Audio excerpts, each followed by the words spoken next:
The Raptors sweep the season series with a huge win against the Milwaukee Bucks, 103-96. I'm Randy Urban, and this is Raptors Night Cap. Tonight, we're joined by Leo Rautins, Paul Jones, and the coach, Jack Armstrong. Leo, I'm going to start with you tonight. Pascal was just awesome again. Second career triple-double. Just your general thoughts on his play, first of all. Well, my general thoughts are I'm really happy for him. This is a guy that's gone through all kinds of stuff over the last couple of seasons. And, he's taken a ton of heat. There was some really nasty stuff involved around him.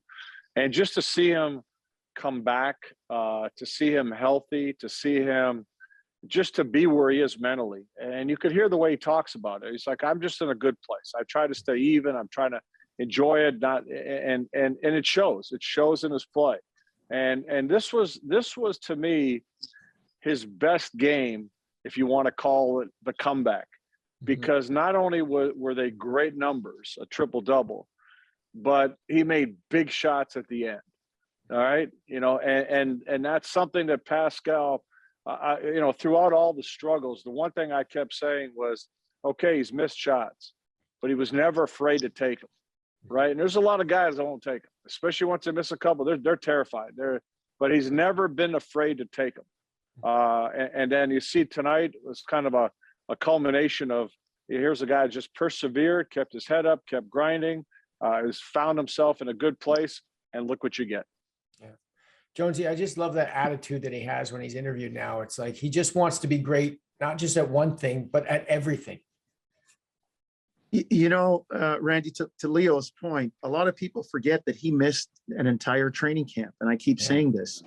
He got on a moving train. Everybody else had training camp. They had preseason games. They had the first few games of the season to ease into it. And you're right, though, Randy. But I think what Pascal epitomized tonight was the resilient attitude of the Toronto Raptors.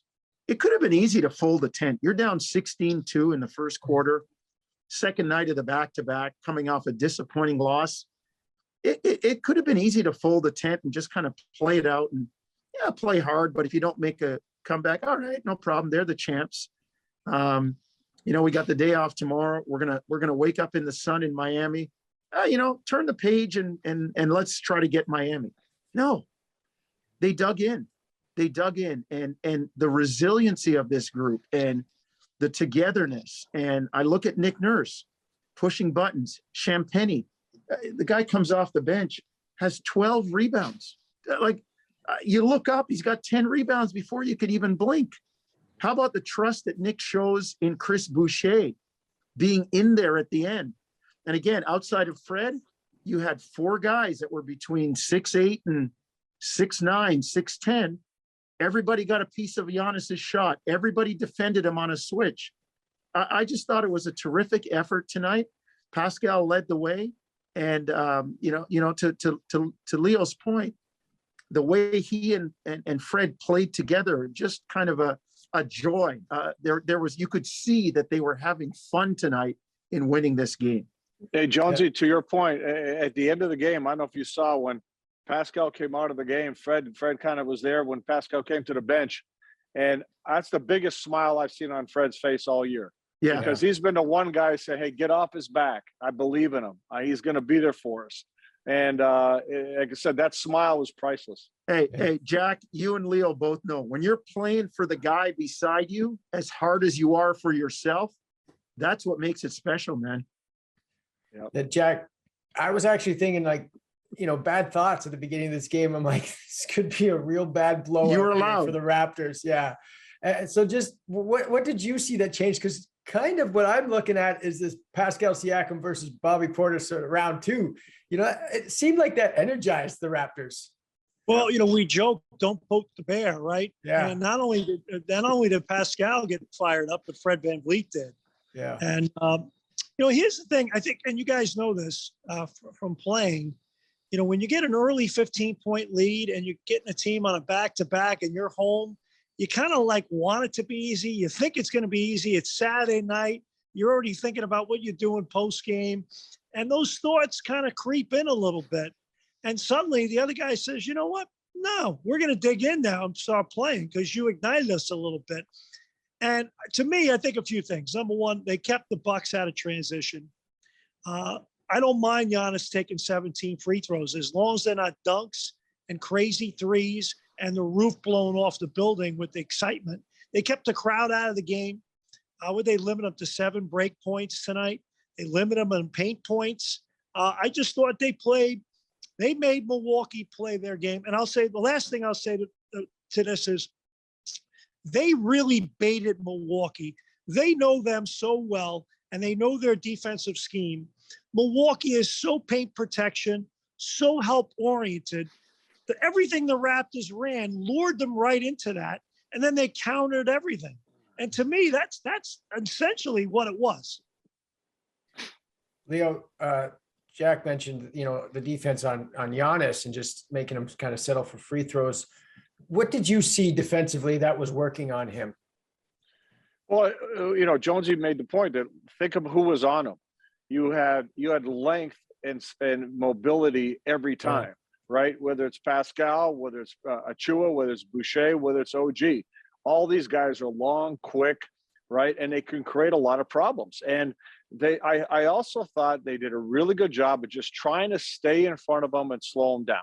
Get to him early, stay in front of him, slow it down. Now, Giannis drives at you and he gets to the free throw line because he's coming into you. Some of those could have very easily been offensive fouls on him. But, the fact is that's the players that were guarding him are the type of players you want to guard him. Mm-hmm. Guys that have that length and quickness that can get up, contest shots, stay in front of them, and just make everything just a little bit more difficult. Mm-hmm. And, the success the Raptors have had against Giannis going back to the championship year was get to him early. Get to him early. Don't let this guy hit half court at full speed. That's when you got all kinds of problems, which is something everybody did up to that point. So, I think overall it was just a great, hey, Milwaukee shot 33% in this game, right? This is a team that didn't score 100 points. And Giannis, who's been dominating the league, wasn't a dominant player. So just a great performance defensively. Jack, you're on the run. Where are you going? The Bills. Well, no, I'm walking to a quiet spot, basically. Okay. The Bills, Jack, they're up 20-0 right now. You're Buffalo Bills. They're up 26-0 now. All right, Jones, put it away. Jonesy, I want to talk a little bit about Precious because Leo mentioned, the defense on Giannis. I think Precious was so good guarding him. And I just feel like he's been great overall or better overall. Are we starting to see the fruits of the developmental staff, the labor of their work? They've got a half season with him now. What stands out to you about his play with all that said? Randall, that's a great point. That is. I think we are seeing the maturity, the coming of age, and not necessarily in the physical stuff, in the mental part of the game, not taking bad shots or questionable shots.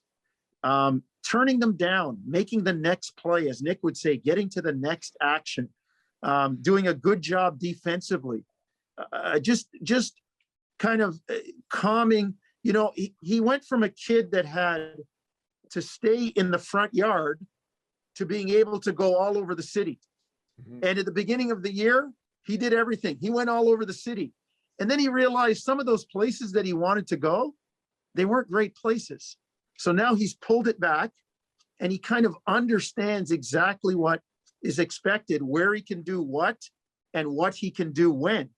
And we're seeing him be much more selective in his game and developing more of a cerebral approach. And, you see him on the glass, you see him defending, you see him getting into the lane and pitching the ball out. The other night, giving it up on a 2-on-1. Things that we didn't always see from him consistently. I really love the way he's improving. And yes, they're working with his physical game, but I think his mental game is developing too. And, I thought he was really good tonight. Again, look who's in there at the end. Precious is one of the guys that Nick is now trusting to be in there at the end of the game. Jack, earlier in the show, Jonesy mentioned Champagny.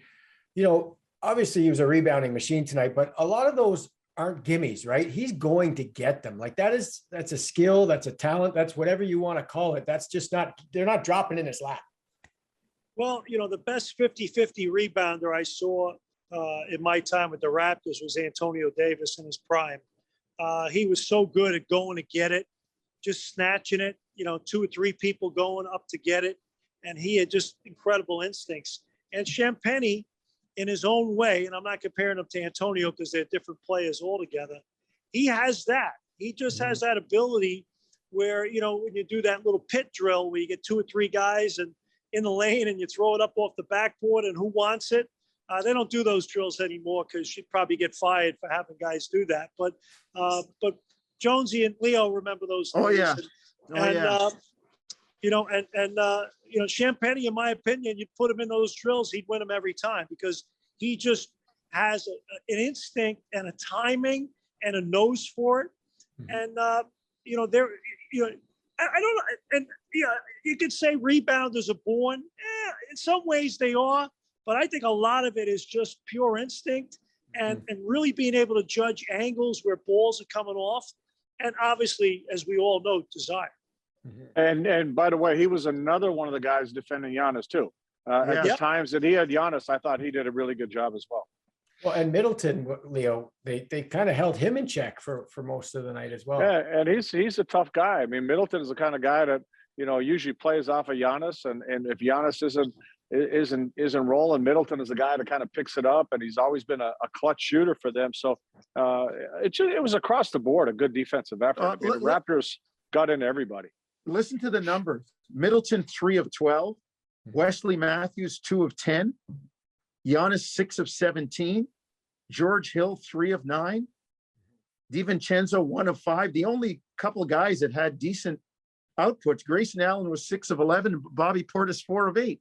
And most of that was early. That was early in the whole game. 26 field goals the entire game. Yeah, Jonesy, Portis, and Allen. What did they do in the second half? Nothing. That was all their damage was done pretty much in the first half. Okay, real quick, I just want to go with a little bit of overtime here and elaborate on this Siakam versus Portis thing. Jack, you have these guys that kind of get into it. It was instigated mostly, I'd say, by Portis with the head, but I think it was all in good fun and competitiveness. But does a guy like that, the way he do it, run the risk of firing up the other team? Does that happen? Do you have to kind of rein those guys in, or do you like that? Well, if he's on your side, you kind of like it. On the other hand, if he's on your side, you kind of don't like it because of what it did. But that's Bobby Portis. He's been really good for the Bucks.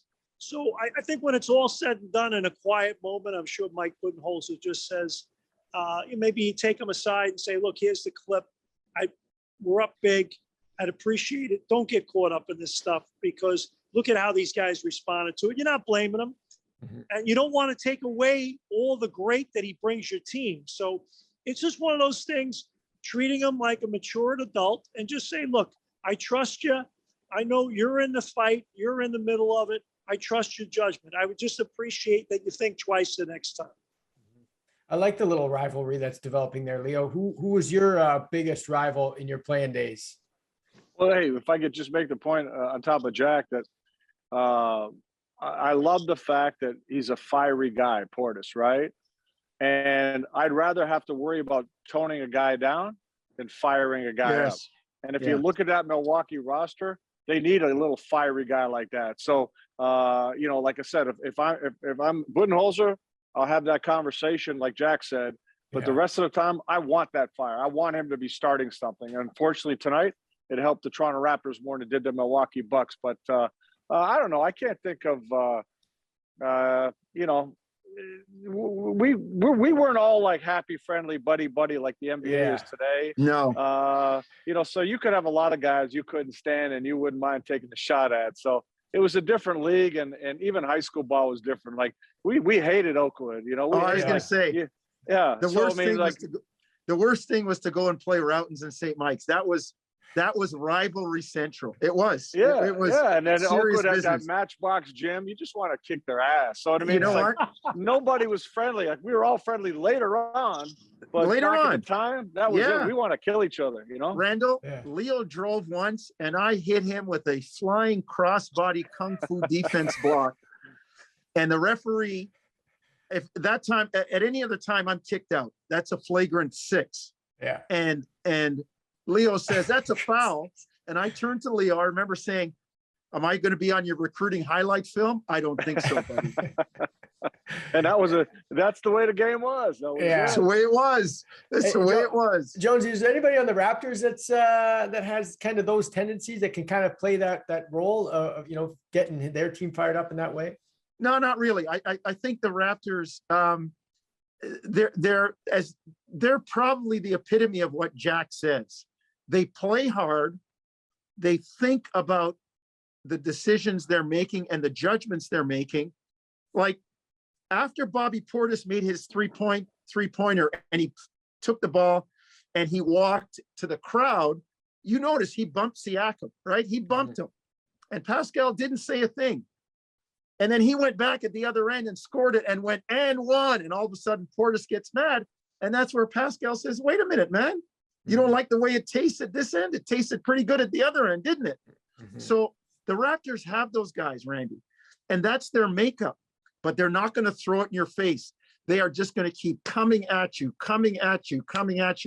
They're not one of these teams that's all hat, no cattle. They come at you and they will keep it quiet. And that's the quiet resiliency. And I think that's what we saw tonight in the win. Yeah. All right, guys. Great stuff. I really appreciate you doing that. Perhaps the Raps' biggest win of the year, in my opinion. And they'll try to do it again Monday night against the Miami Heat. 7:30 p.m. Eastern is the tip. By the way, Leo's one of my best friends now. That's good. Well, Leo's everybody's best friend, so no, just kidding, Jonesy. Thanks, guys, for doing this. We will see you next time.